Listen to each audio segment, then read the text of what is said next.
வந்து கொண்டிருக்கிறார்கள். தயவு செய்து இந்த சைடில் இருக்கிறவங்க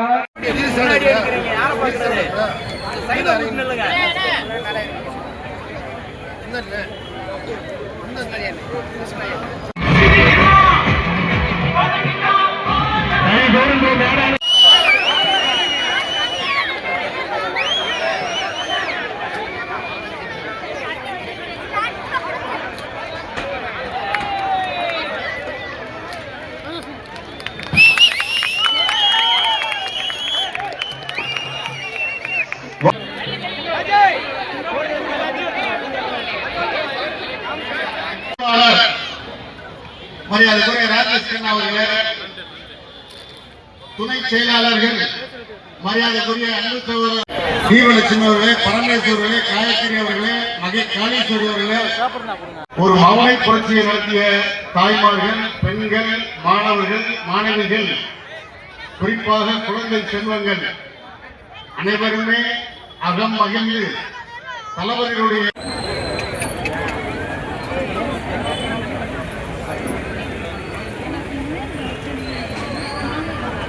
தமிழ்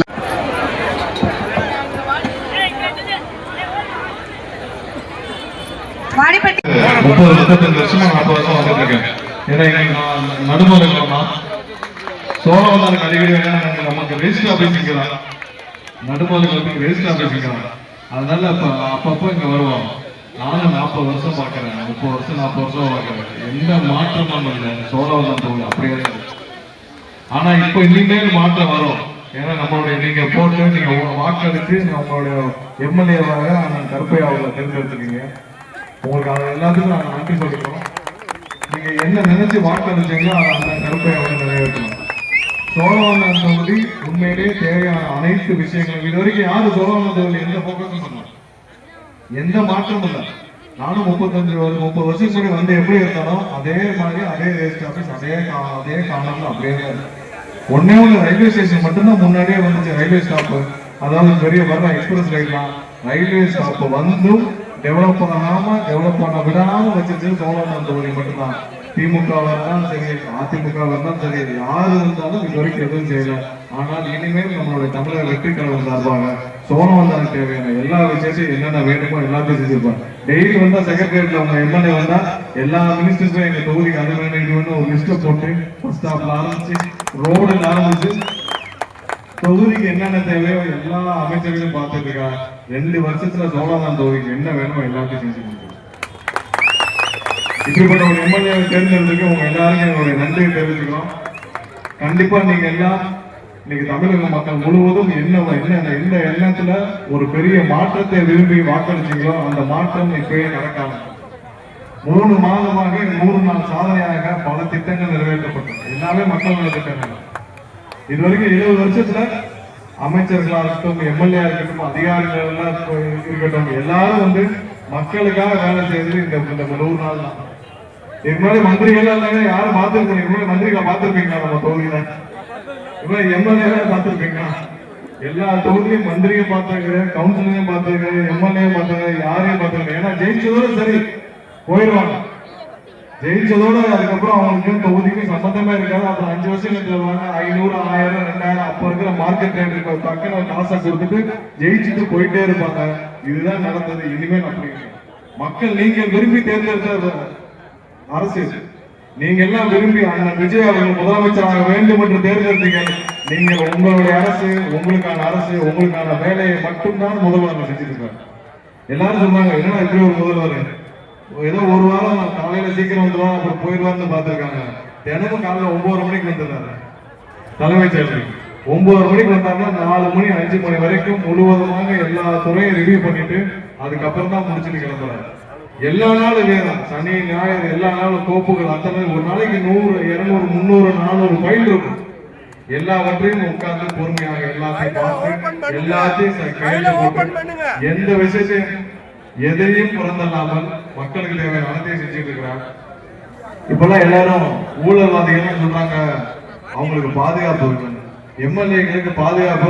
சட்டசபையில ஒரு சில எம்எல்ஏ எல்லாம் பேசுறாங்க, எதுக்கு ஊழல் செஞ்சு மக்கள் பணத்தை கொள்ளையடிச்சு நீங்க எல்லாம் வந்து பல ஆயிரம் கோடி சம்பாதிச்சு வச்ச உங்களுக்கு மக்கள் பணத்தை யார் யார் கொள்ளையடிச்சாங்களோ, மக்களுக்கு எதிரான செயல்களை செஞ்சாங்களோ, ஆதாரம் இருந்தால் கண்டிப்பாக வழக்கு தொடுக்கப்படும்.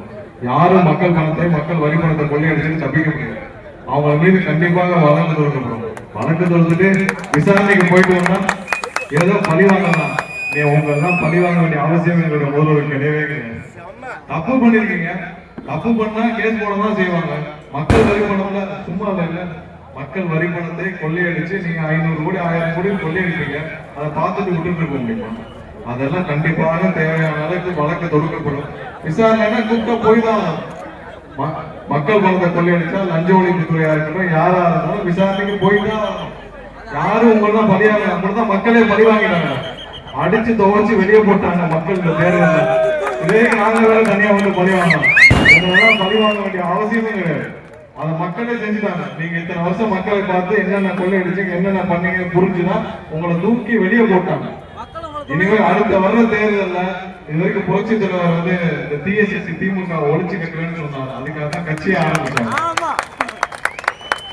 அம்மா வந்து வாழ்நாள் முழுதும் எங்களுக்கு புரட்சி இருந்தது, அந்த டிஎஸ்எஸ்சியை ஒழிச்சு கட்டணும்னு வாழ்ந்தாங்க.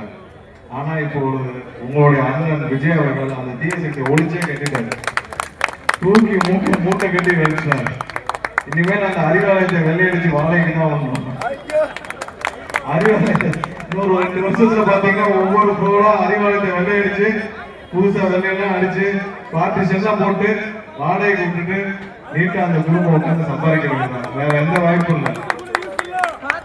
ஏன்னா அங்க வேற எந்த கட்சிக்காரங்க வந்து கட்சி நிறுத்த போறது இருக்கிற கட்டடத்தெல்லாம் வாடகை விட்டுட்டு அந்த முரசொலி ட்ரஸ்ட் இருக்கும், அந்த ட்ரஸ்டுக்காக தான் இவ்வளவு போட்டியும். அந்த முரசொலி ட்ரஸ்ட்டை கைப்பற்றுறதுக்கு அதெல்லாம் எல்லா சொத்தும் இருக்கு.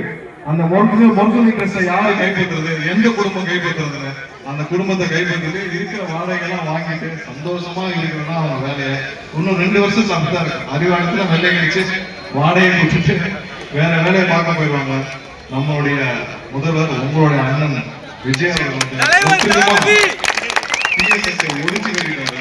இது இனிமேல் மக்களுக்கு தேவையான அரசு, மக்கள் அரசு, உங்களுடைய அரசு உங்களுக்கான வேலையை செய்யும். ஒவ்வொரு வருஷமும் உங்களுக்கு என்ன தேவை எல்லாம் கிடைக்கும்.